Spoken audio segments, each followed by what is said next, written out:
a major problem with when a believer tries to conform to the world system. Though we be believing in Christ, we're trying to act, feel, behave, look like, speak as the world. So a major problem with that is, well, John 15:19, the Lord has actually said it. If you were of the world would love his own. But because you're not of the world, but I have chosen you out of the world, therefore the world hates you. Now, the world knows its own, just like Jesus knows his own, just like the Lord knows you as being his own. The world knows those who belong to them. You can play the part, but in the spiritual world, it is known about you where you belong. And you're always going to end up between two chairs on the ground if you try to conform to the world as a believer.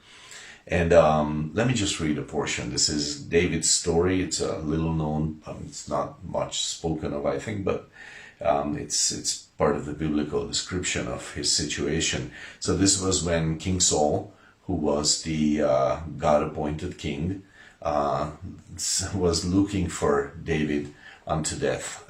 So 1 Samuel 21:10, and David arose and fled that day for fear of Saul, and went to Achish, the king of Gath. So these are the Philistines, the enemies of the Jews. These are the enemies. And the servants of Achish said unto him, is not this David the king of the land? They know, even though Israel doesn't know who their king is, they know. Did they not sing one to another of him in dances, saying, Saul has slain his thousands, and David his 10,000s? They have been watching the Israeli news. And David laid up these words in his heart, and was sore afraid of Achish, the king of Gath. And he changed his behavior before them, and feigned himself mad in their hands, and scrabbled on the doors of the gate, and let his spittle fall down upon his beard. So he acted like he went mad, and that kind of got him out of the situation. It was a shameful display, and he had to pretend to be mad, but that was the only way he could figure out to get out, and he got out of the situation.